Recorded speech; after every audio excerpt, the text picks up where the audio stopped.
اعوذ باللہ من الشیطان الرجیم بسم اللہ الرحمن الرحیم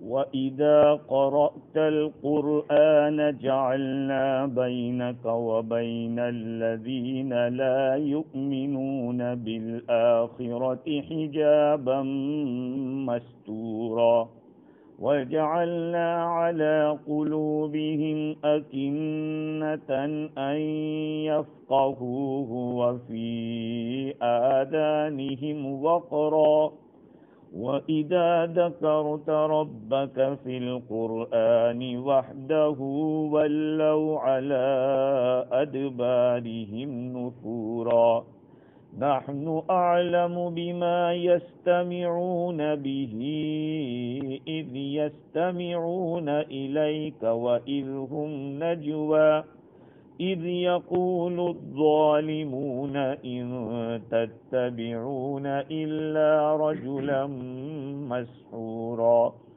انظُرْ كَيْفَ ضَرَبُوا لَكَ الْأَمْثَالَ فَضَلُّوا فَلَا يَسْتَطِيعُونَ سَبِيلًا صدق اللہ العظیم۔ بزرگوں، پیارے بھائیوں، کل ہماری گفتگو یہ چل رہی تھی کہ دنیا کی تمام چیزیں اللہ تعالیٰ کی تسبیح بیان کر رہی ہے، اور یہ تسبیح کا سمجھنا ہمارے بس کی بات نہیں ہے۔ اللہ تعالیٰ فرماتے کہ تم نہیں سمجھتے ان کی تسبیح، اور یہ تسبیح زبان قال سے کر رہے ہیں، جیسے میں بول رہا ہوں آپ سن رہے ہیں۔ کہا یہ چیزیں بھی اسی طرح سے اللہ کی تسبیح کرتی ہیں۔ مفسر قرطبی نے لکھا ہے کہ داؤد علیہ السلام نے ایک دن اللہ تعالیٰ سے یہ عرض کیا کہ آج میں اللہ کی ایسی تسبیح بیان کروں گا کہ اللہ کی مخلوق میں سے کوئی بھی تسبیح ایسی نہیں کرتا ہوگا۔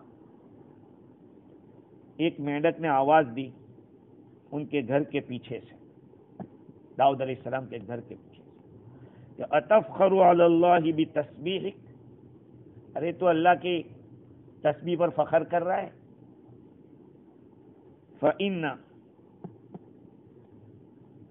وَإِنَّ لِي 70 سَنَةً مَا جَفَّ لِسَانِي مِن ذِكْرِ اللَّهِ، 70 ایئرز گزر گئے، میری زبان اللہ کے ذکر سے کبھی سوکھی نہیں ہوئی، اور 10 راتیں تو ایسی گزری ہے میری کہ نہ میں نے کھانا کھایا ہے نہ پانی پیا ہے، صرف 2 کلموں میں مشغول ہوں میں۔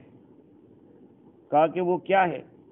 کہا یا مسبحم بکل لسان و یا مذکورم بکل مکان، اے وہ ذات جس کی تسبیح بیان کی جاتی ہے ہر زبان کے ذریعے، اور وہ ذات جس کا ذکر کیا جاتا ہے ہر جگہ کے اوپر۔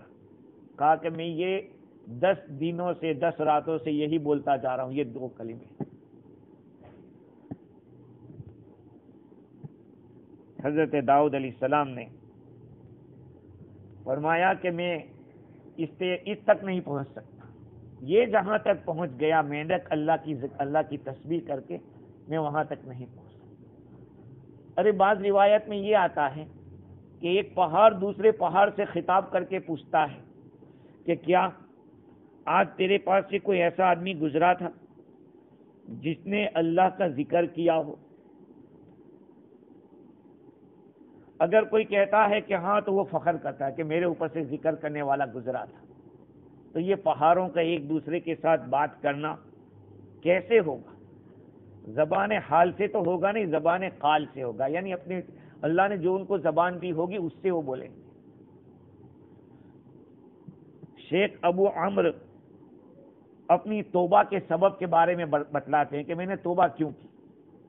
فرماتے ہیں کہ ایک رات میں ایسے سویا ہوا تھا، آسمان کی طرف متوجہ تھا لیٹے ہوئے، میں نے 5 کبوتروں کو دیکھا، اور ہر کبوتر کچھ نہ کچھ کہہ رہا تھا۔ ان میں سے ایک کبوتر یہ کہہ رہا تھا سبحان من عنده خزائن كل شيء وما ينزله ينزله الا بقدر معلوم، وہ ذات پاک ہے جس کے پاس ہر چیز کے خزانے ہیں، اور وہ ایک مقدر متعین مقدار کے ساتھ زمین پر اتارتا ہے، وہ ذات پاک ہے۔ تو دوسرا کبوتر کہہ رہا تھا سبحان من آتا کل شیء خلقہ ثم ہدا، پاک ہے وہ ذات جس نے ہر چیز کو شکل دی اور ہر ایک کو راستہ بتایا۔ تو تیسرا کہہ رہا تھا سبحان من بعث الانبیاء حجتا علی خلقہ وفضل علیہ محمدا صلی اللہ علیہ وسلم، پاک ہے وہ ذات جس نے نبیوں کو اپنی مخلوق کے اوپر ایک حجت بنا کر، دلیل بنا کر بھیجا، اور ان سب کے اوپر محمد صلی اللہ علیہ وسلم کو فضیلت دی۔ تو چوتھا کبوتر کہہ رہا تھا کل ما فی الدنیا باطل الا ما کان للہ ولرسولہ، دنیا میں جتنی بھی چیزیں ہیں وہ ساری کے سب ساری چیزیں بیکار ہیں مگر وہ چیز جو اللہ اور اس کے رسول کے لیے کی جائے۔ پانچواں کبوتر کہہ رہا تھا یا اہل الغفلہ قوموا الی ربکم رب کریم یعطی الجزیل ویغفر الذنب العظیم، کہا کہ غفلت میں پڑے ہوئے لوگوں کھڑے ہو جاؤ اپنے رب کی طرف، آ جاؤ، ایسا رب جو بڑا شریف ہے اور بہت زیادہ دیتا ہے اور بڑے بڑے گناہوں کو معاف کر دیتا ہے۔ یہ آدمی کہتا ہے کہ میں نے جب یہ پانچ کبوتر سے یہ 5 باتیں سنی تو میری آنکھ کھل گئی، میں نے اپنے دل کو خالی پایا دنیا کی محبت سے، اور صبح کی تو میں اس نیت سے چلا کہ کسی اللہ والے کے حوالے کر دوں اپنے آپ کو، کسی مرشد کے حوالے کر دوں، اس لیے میں نکلا۔ تو ایک ہیبت والے شیخ کو اور عزت والے وقار والے شیخ کو دیکھا تو میں نے اپنے آپ کو سلام کیا، ان کو سلام کے بعد میں نے قسم کھائی کہ میں نے پوچھا کہ آپ بتاؤ آپ کون ہیں؟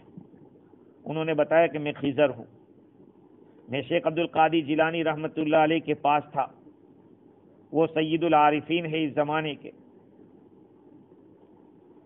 تو پوچھا میں نے کہ ابو العباس بتائیے کہ ایک آدمی کو اللہ تعالیٰ کی طرف سے کھینچا گیا ہے، یعنی اس کے دل میں اللہ تعالیٰ نے کچھ ایسی طلب پیدا کر دی ہے اور آسمان کے اوپر سے آواز دی گئی ہے کہ میرے بندے ویلکم، خوش آمدید، اور اللہ تعالیٰ سے عہد کیا ہے کہ اپنے آپ کو کسی شیخ کے حوالے کر دو، تو مجھے بتائیے مجھے کیا کرنا چاہیے؟ تو خضر علیہ السلام نے فرمایا کہ جاؤ تم بغداد چلے جاؤ اور شیخ عبد القادر جیلانی رحمۃ اللہ علیہ کی خدمت میں پہنچ جاؤ۔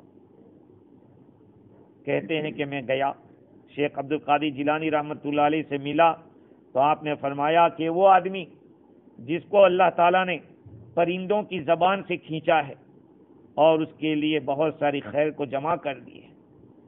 تو دیکھیے تسبیح صرف یہ نہیں کہ حضرت انسان ہی کرتا ہے، تسبیح تو اللہ کی ہر چیز کر رہی ہے، ہر چیز کر رہی ہے۔ یہ الگ بات ہے کہ اللہ نے ہمیں وہ کان نہیں دیے، وہ کان نہیں دیے ہیں کہ ہم اللہ کی تسبیح اپنے کان سے سن سکیں، ورنہ اللہ تعالیٰ اگر وہ کان دے دے تو ہر چیز تسبیح کرتی نظر آئے گی۔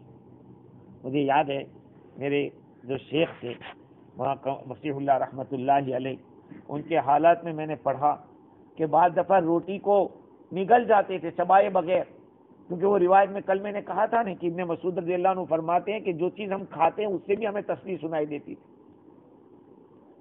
آدمی جتنا اللہ کے قریب ہوتا ہے، جتنا قریب ہوتا جاتا ہے، سارے پردے ہٹتے چلے جاتے ہیں، پردے ہٹتے چلے جاتے ہیں، یہاں تک کہ اللہ تعالیٰ سب چیزیں علم نشرح کر دیتا ہے، کھول دیتا ہے۔ آج جن آیت کو پڑھا ہے ان آیتوں میں سب سے پہلی آیت وَإِذَا قَرَأْتَ الْقُرْآنَ جَعَلْنَا بَيْنَكَ وَبَيْنَ الَّذِينَ لَا يُؤْمِنُونَ بِالْآخِرَةِ حِجَابًا مَسْتُورًا، اور جب آپ قرآن کی تلاوت کرتے ہیں تو ہم آپ کے درمیان اور ان لوگوں کے درمیان جو آخرت پر ایمان نہیں رکھتے ایک چھپا ہوا پردہ کر دیتے ہیں۔ اللہ تعالیٰ فرماتے اپنے حبیب کو، نبی اکرم صلی اللہ علیہ وسلم کو، کہ جب آپ قرآن پڑھتے ہیں تو ہم آپ کے درمیان اور کفار کے درمیان پردہ کر دیتے ہیں تاکہ وہ آپ کو دیکھ نہ سکے، لیکن پردہ کیسا؟ چھپایا ہوا پردہ، اس سے پہلے جو آیتیں تھیں ان آیتوں کے اندر اللہ تعالیٰ کی ذات کے بارے میں بیان کیا تھا کہ اللہ کی تسبیح بیان کرتی ہے ساری چیزیں. اب یہاں اپنے حبیب کی بات اللہ تعالیٰ کر رہے ہیں. پہلی آیتوں کا تعلق الہیات سے تھا اور اب کا تعلق نبوت کے ساتھ. تو وہ پردہ کیسا ہوتا ہے؟ اللہ تعالیٰ کس طرح کا پردہ کر دیتے ہیں؟ سنیے، یہ سمجھ میں آئے گا جب ہم اس کا شان نزول سمجھیں گے کہ کیوں یہ آیت کریمہ اتاری گئی. اللہ تعالیٰ نے یہ آیتیں اتاری ہیں ان لوگوں کے بارے میں جو اللہ کے رسول کو ستاتے تھے. اللہ کے نبی صلی اللہ علیہ وسلم جب قرآن پڑھتے تھے تو کفار لوگ شور مچاتے تھے. ہاں قرآن میں ہے وَقَالَ الَّذِينَ كَفَرُوا لَا تَسْمَعُوا لِهَذَا الْقُرْآنِ وَالْغَوْا فِيهِ لَعَلَّكُمْ تَغْلِبُونَ. کافروں نے کہا کہ یہ قرآن مت سنو اور شور مچاؤ تاکہ تم غالب آ جاؤ. لا تسمعوا لهذا القرآن، اس قرآن کو مت سنو. وَالْغَوْا فِيهِ، اور اس میں شور مچاؤ. جب تلاوت ہو رہے تو زور زور سے چلاؤ تاکہ تمہاری آواز بلند رہے، غالب ہو جاؤ تم. ہاں اللہ کے نبی کا قرآن کفار بھی سنتے تھے. سیرت ابن ہشام میں ایک روایت نقل کی ہے کہ رات کو جب اللہ کے نبی قرآن پڑھتے تھے تو کفار مکہ الگ الگ راستے سے آتے تھے. کہا یہ لوگ سنتے تو کسی نے کہا کہ یار ہم لوگ تو دشمن ہیں اور ہم ہی سنتے ہیں. ہاں کیا کریں، کلام ایسا ہے کہ سننے کو من کرتا ہے. تو آئندہ کل نہیں آئیں گے، پھر دوبارہ جمع ہو جاتے آ جاتے. یہ قرآن کی کشش ہے. ہاں قرآن کی کشش ہے. ہم بدقسمت ہیں اس معاملے میں، ہم لوگ بدقسمت ہیں کہ ہم قرآن کو وقت نہیں دے رہے ہیں. ہم قرآن کے پڑھنے کی فکر نہیں کر رہے ہیں، ہے کہ نہیں؟ قرآن سے جڑ جاؤ میرے بھائیوں. اگر ہم قرآن سے جڑ جائیں گے تو خدا سے جڑ جائیں گے. قرآن سے تعلق کر لیں گے، خدا سے تعلق کر لیں گے. حدیث میں آیا کہ جو آدمی قرآن میں مشغول رہتا ہے اللہ سے مانگ نہیں سکتا، دعا نہیں ہو رہی ہے اس سے، اللہ تعالیٰ دعا مانگنے والوں سے بہتر اس کو عطا فرماتے ہیں. خیر، تو اس آیت کریمہ کا شان نزول یہ ہے کہ آپ صلی اللہ علیہ وسلم جب قرآن مجید کی تلاوت کرتے تھے تو دو آدمی آپ کی دائیں جانب اور دوسرے دو آپ کی لیفٹ سائڈ میں کھڑے ہو جاتے تھے، اور یہ کبھی قصی کی اولاد میں سے تھے. کیا کرتے؟ تالیاں بجاتے. قرآن پڑھتے، حضور قرآن پڑھ رہے ہیں، یہ تالیاں بجا رہے ہیں اور وہ سیٹی بجا رہے ہیں. اس طرح سے لغو والی بات، لغو یعنی بیکار کام کرو، تو تالیاں بجانا، سیٹیاں بجانا، یہ سب لغو کام ہے. اور پھر کیا کرتے تھے؟ زور زور سے اشعار پڑھتے تھے. حضرت اسماء رضی اللہ تعالی عنہا فرماتی ہے کہ حضور اکرم صلی اللہ علیہ وسلم ایک مرتبہ بیٹھے ہوئے تھے، آپ کے ساتھ صدیق اکبر رضی اللہ عنہ بھی تھے. اتنے میں ایک عورت آتی ہے، ابو لہب کی بیوی. ابو لہب کی بیوی کیا نام تھا اس کا؟ ام جمیل تھا. کیا تھا؟ ام جمیل.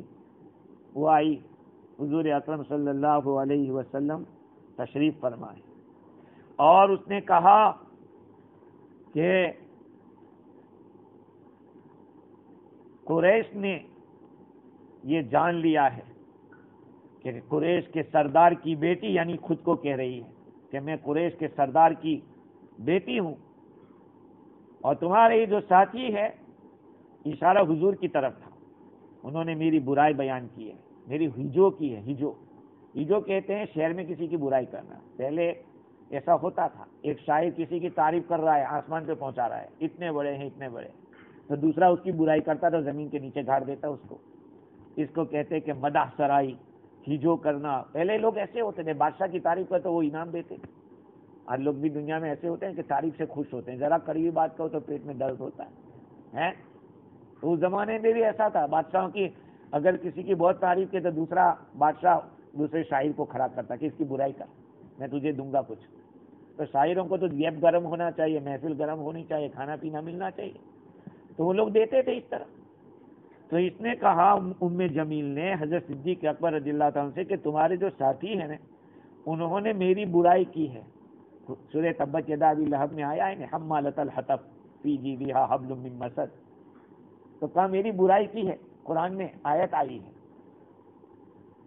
صدیق اکبر رضی اللہ تعالیٰ عنہ نے فرمایا لا ورب ھذا البیت ما حجاب، اس کعبہ کے رب کی قسم انہوں نے تیری برائی نہیں کی ہے۔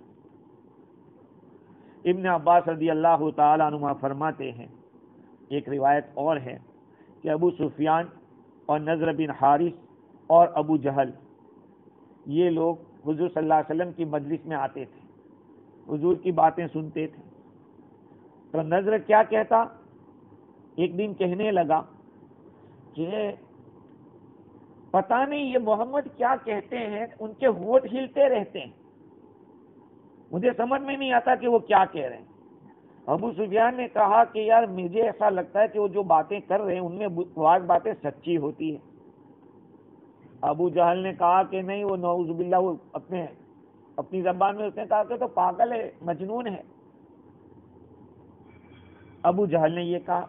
ابو لہب نے کہا نہیں وہ جوتش ہے۔ خویتب بن اختر عبد العزیٰ نے کہا وہ شاعر ہے، الگ الگ نام دیے سب نے۔ جب کچھ سمجھ میں نہیں آتا نا تو آدمی بکواس کرتا ہے، حق بات سمجھ میں نہیں آتی تو آدمی بکواس کرتا ہے۔ کسی نے شاعر کہا، کسی نے ساحر کہا، جادوگر کہا، کسی نے نعوذ باللہ مجنون کہا، کیا نہیں کہا نبی کو۔ اللہ تعالیٰ نے یہ آیت کریمہ نازل فرمائی،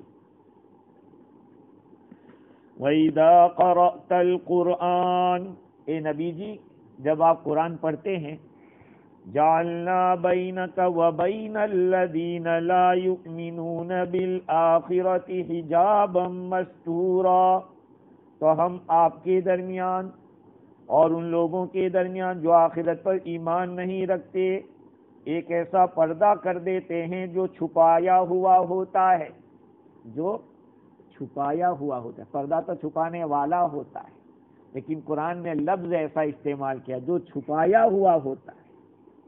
تو کیسے چھپایا ہوا؟ ارے کفار کو تھوڑی وہ پردہ دکھتا تھا کہ دیکھو ہمارے بیچ میں پردہ کر دیا گیا، تو پردہ تو تھا اللہ کی طرف سے، لیکن کافروں کی نظروں سے چھپایا ہوا ہوتا تھا، اس لیے اس کو مستور کہا۔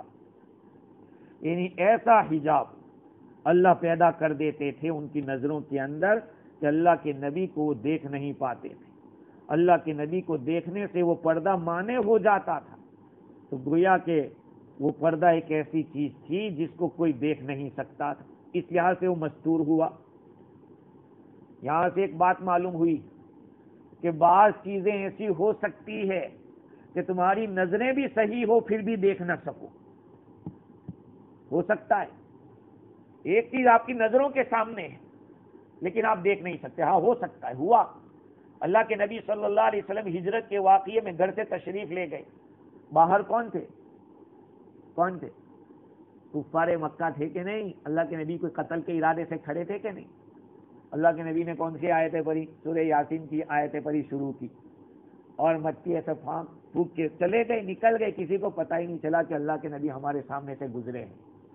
اب دیکھیے، سامنے سے گزر رہے ہیں اور پتہ نہیں ہے کہ کون گزرا۔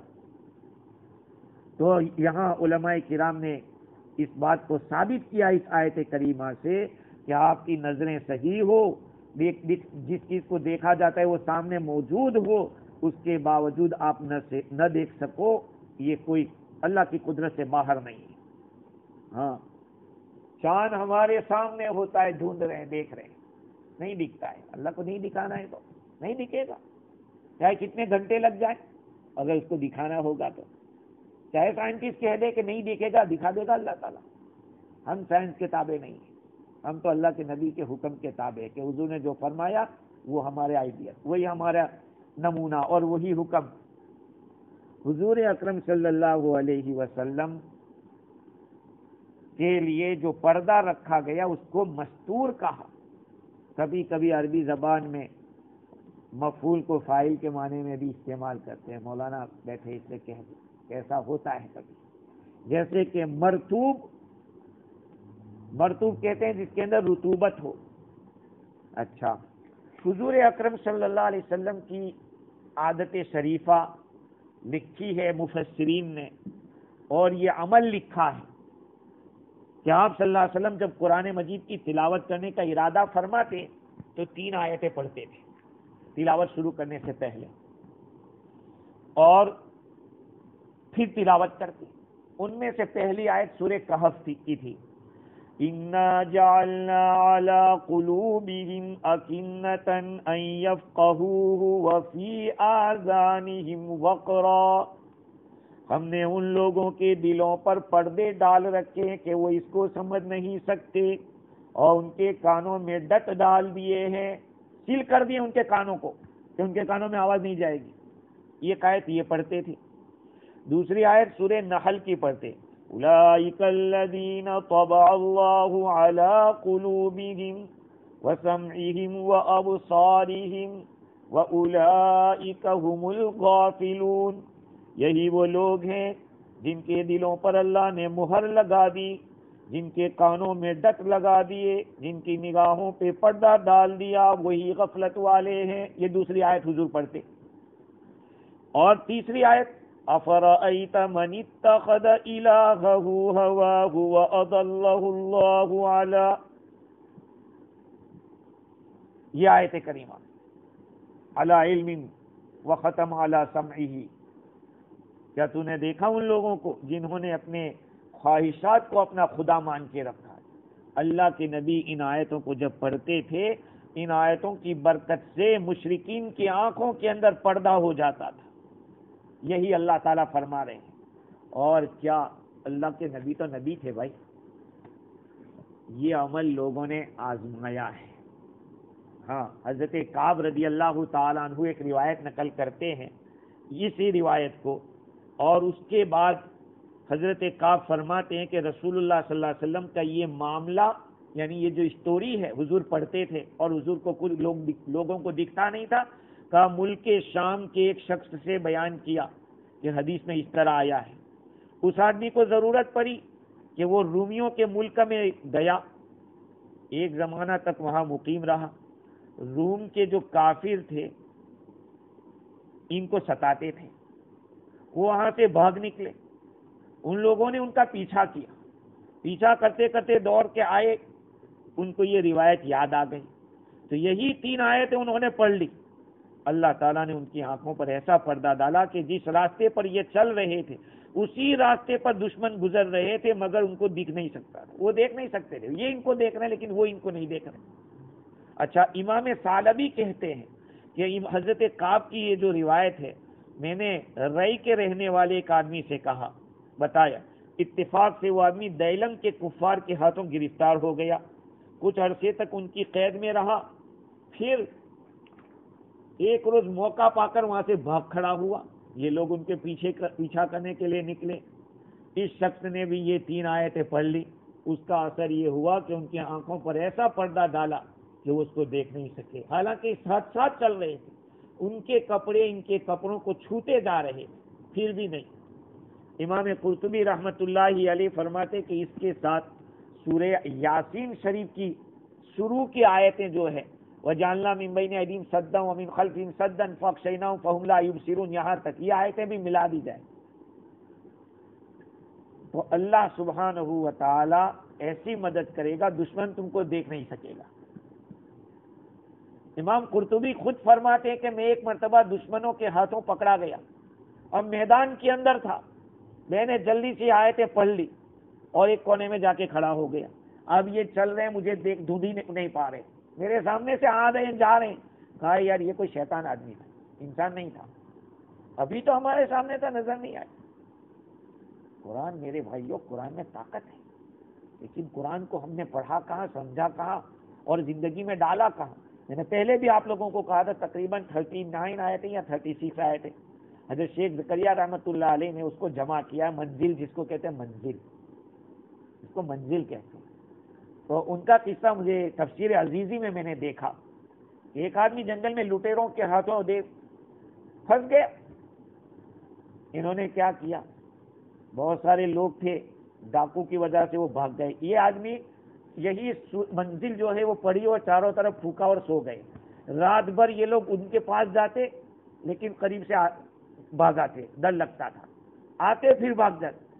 صبح ہوئی، یہ اپنا سامان لے کر جانے لگے تو کسی نے کہا یا تم انسانوں کے جنات ہو؟ کہا کیوں؟ کہا رات کو تم کو لوٹنے کے لیے اتنی دفعہ ہم آئے لیکن تم ہاتھ ہی نہیں لگے۔ یہ قرآن کی آیتیں ہیں۔ اللہ تعالیٰ فرماتے کہ نبی جی جب آپ قرآن پڑھتے ہیں تو ہم آپ کے اور کفار دشمنوں کے بیچ میں پردہ کر دیتے ہیں تاکہ وہ آپ کو دیکھ نہ سکے۔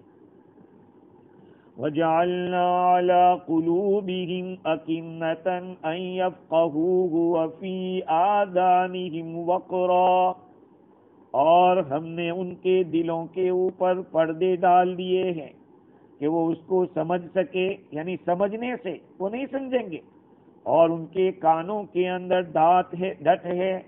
وَإِذَا ذَكَرْتَ رَبَّكَ فِي الْقُرْآنِ وَحْدَهُ وَلَّوْا عَلَىٰ أَدْبَارِهِمْ نُفُورًا، اور جب آپ اپنے رب کا ذکر کرتے ہیں قرآن میں، اپنے تنہا رب کا ذکر کرتے ہیں تو وہ اپنی پشتوں کو پھرا کر بھاگتے ہیں، بدکتے ہوئے، نفرت کرتے ہوئے۔ نفورا، ہاں شیطان بھاگتا ہے نا، اذان سنتے ہیں، جب اذان ہوتی ہے تو شیطان پاگتا ہوا جاتا ہے، اس کی ہوا نکلتی ہوئی جاتی، روایت میں آیا ہے، پھر آ جاتا ہے نماز کے وقت ستانے کے لیے، پھر جب تکبیر اقامت کہی جاتی ہے پھر بھاگ جاتا ہے۔ یہ اللہ کے کلام کے، اللہ کے ناموں کے اندر ایسی تاثیر ہے۔ تو اللہ تعالیٰ نے فرمایا کہ جب آپ اپنے رب کا ذکر کرتے ہیں، تنہا رب کا قرآن میں، تو یہ لوگ اپنی پشت پھرا کر بھاگتے ہیں، نفرت کی وجہ سے بدک کر بھاگتے، جیسے جانور بھاگتا ہے تو یہ بھی اس طرح سے بھاگتے۔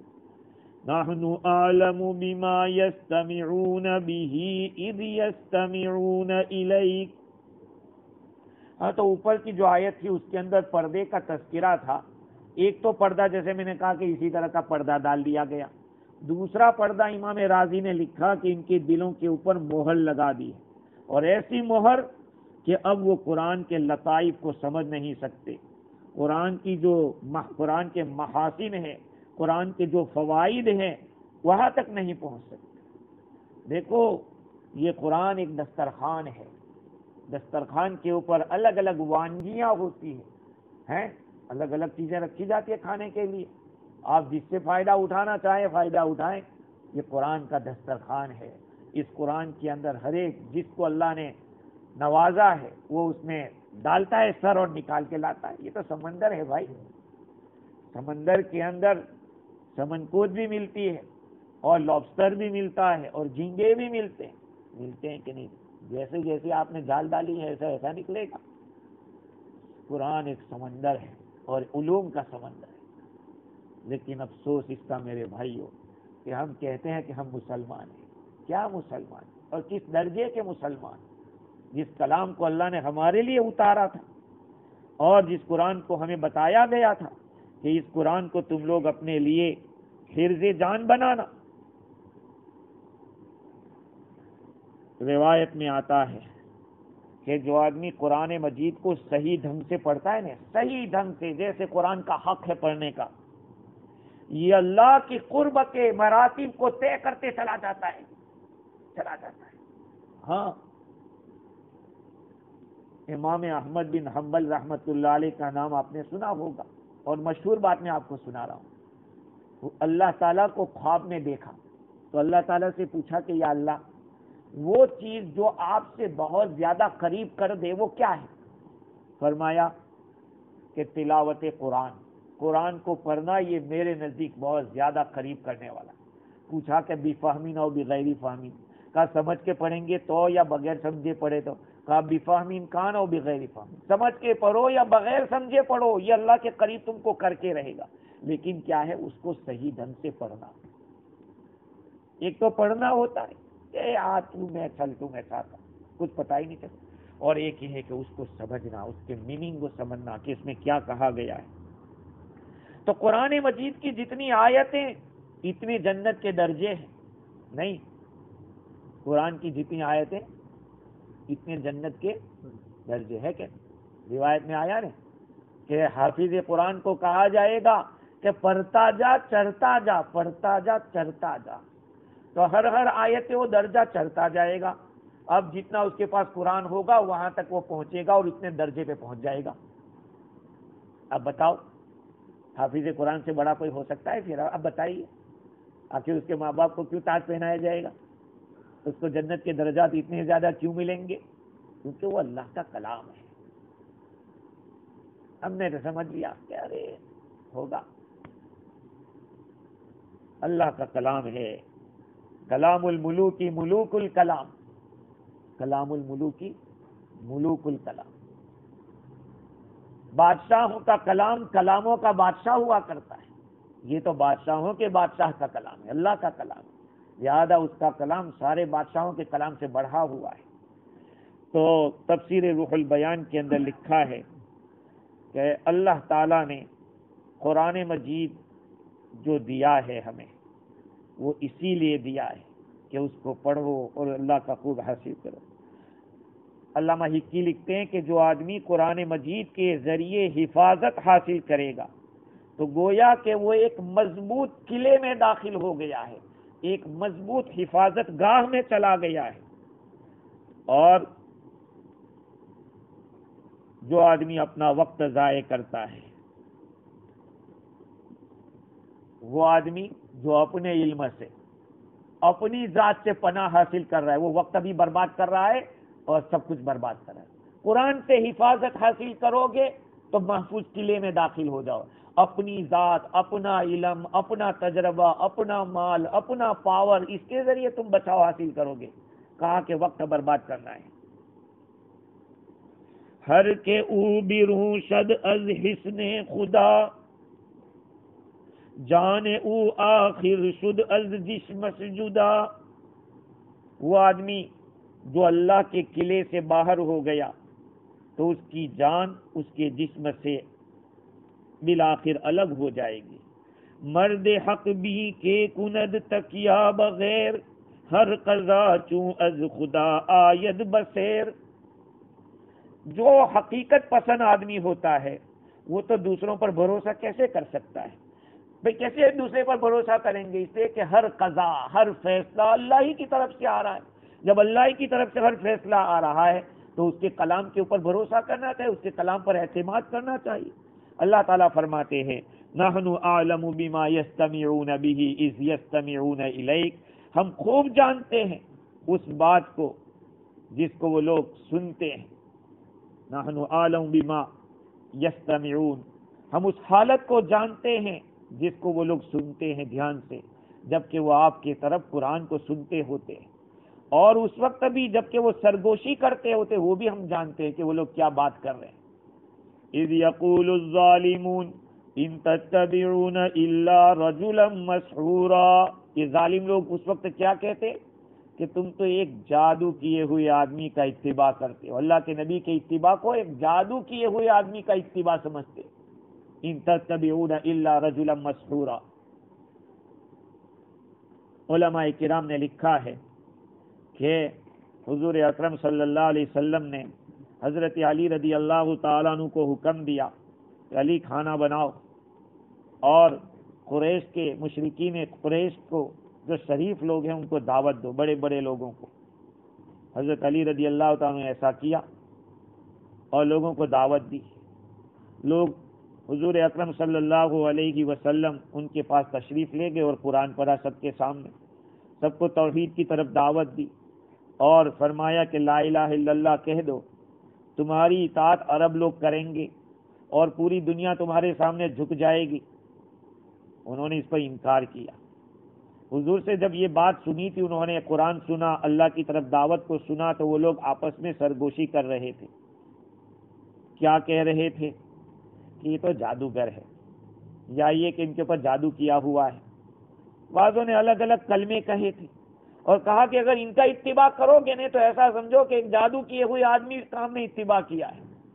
یہ آپس میں اس طرح کی بات کر رہے تھے. یہ ظالم کون لوگ تھے؟ ولید ابن مغیرہ تھا اور اس کے ساتھ اور بھی اس کے جو ہم نوا تھے، اس کے خیالات کے لوگ. ان لوگوں نے ایسا کہا تھا ان تتبعون الا رجلا مسحورا، تم تو ایک جادو کیے ہوئے آدمی کا اتباع کرو گے. بھئی کہاں تم کر رہے ہو؟ اس کا مطلب ہے کہ اگر تم نے ان کا اتباع کیا تو یوں سمجھو کہ جادو کیے ہوئے آدمی کا تم نے اتباع کیا ہے۔ اللہ تعالیٰ نے اپنے کلام پاک کو میرے بھائی جو دیا ہے، واقعتاً ہم لوگ اندھیرے میں ہیں، ہم لوگ اندھیرے میں، اس لیے کہ مسلمان ہم ہو کے کلمہ تو پڑھتے ہیں، آمنت باللہ و ملائکتہ و کتبی کے اندر قرآن، تو ہم قرآن پر ایمان رکھتے ہیں اور ہم قرآن نہیں جانتے۔ صبح سے شام رمضان کا مہینہ ہے، قرآن نہیں پڑھ رہے ہیں، نہ قرآن سمجھنے کی کوشش کر رہے ہیں، تو بتاؤ ہم سے بڑا بدقسمت کون ہوگا؟ ہم سے بڑا بدقسمت کوئی نہیں۔ صرف کھانے پینے اور بیوی سے دور رہنے ہی کا نام روزہ نہیں ہے۔ ٹھیک ہے آپ کا روزہ حاضری میں لگ گئی کہ ہاں ہو گیا، روزے کی برکت کیسے ملے گی؟ یہ قرآن اللہ نے رمضان میں اتارا، 24ویں رات ہے، آج آئے گی وہ 24ویں رات، پورا قرآن 24ویں رات کو اللہ تعالیٰ نے اتارا تھا، پورا قرآن۔ اور کس کے لیے اتارا؟ میرے اور آپ کے لیے، مرحوم کے لیے پڑھنے کے لیے نہیں، بلکہ اس کو اللہ نے اتارا تھا ہدایت کے لیے۔ اور ہدایت ملے گی کیسے؟ قرآن سمجھیں گے تو، اور سمجھیں گے ہی نہیں۔ قرآن کو اچھے سونے کے گلاف کے اندر رکھ دیا آپ نے اور روزانہ ایسا کر رہے ہیں، ارے اس سے کیا فائدہ؟ ٹھیک ہے تعظیم کی، اس کا ثواب ملے گا، لیکن یہ قرآن کو اتارا کیوں تھا؟ وہ تو ہدایت کے لیے اتارا، ہم نے تو اس کو پڑھا نہیں۔ افسوس ہوتا ہے عمریں ہو گئی، 70 80 سال کے ہو گئے، کہا قرآن پڑھنا نہیں جانتے، نہیں جانتے۔ صحابہ کرام نے 50 سال کی عمر میں سیکھا، 60 سال کی عمر میں قرآن سیکھا ہے، اور ہمارا یہ حال، ہم مسلمان ہو کے کہیں کہ قرآن نہیں جانتے، تو کس درجے کے ہم مسلمان ہوئے؟ ایک کتاب میں نے ابھی پڑھا کہ تیرے یہاں تیرے دوست کا کوئی خط آ جاتا ہے تو کیا کرتا ہے، سائٹ پہ لے جا کے ایسے پڑھتا ہے اور آگے پیچھے دیکھتا ہے کہ کہیں کچھ اور تو نہیں لکھا ہے، اور جو سمجھ میں نہیں آتا دوسرے کو دکھاتا ہے، یا پڑھ دیں یہ کیا لکھا ہے، کہا یہ لکھا ہے۔ دنیا والوں کے خطوط ایسے، اور یہ قرآن اللہ کا خط ہے میرے اور آپ کے نام، اس کو کیسے پڑھا ہم نے؟ پورا مہینہ گزر گیا، سال گزر گیا، آپ نے قرآن کو 2 مرتبہ ختم نہیں کیا، آپ نے قرآن کا حق ادا نہیں کیا۔ یہ قرآن کا حق ہے، ایک سال میں 2 مرتبہ قرآن ختم کر۔ اب کل قیامت کے دن یہ ہمارے خلاف کھڑا ہوگا کہ یا اللہ مجھے اس نے نہیں پڑھا تھا۔ اس سے میرے بھائیوں ابھی ہم ہیں، سیکھ لو، بیٹھو، آؤ، کوشش کرو۔ اگر آپ سیکھتے سیکھتے مر گئے، اللہ تعالیٰ قبر کے اندر فرشتہ مقرر کرے گا جو آپ کو قرآن سکھائے گا۔ اللہ تعالیٰ عمل کی توفیق دے۔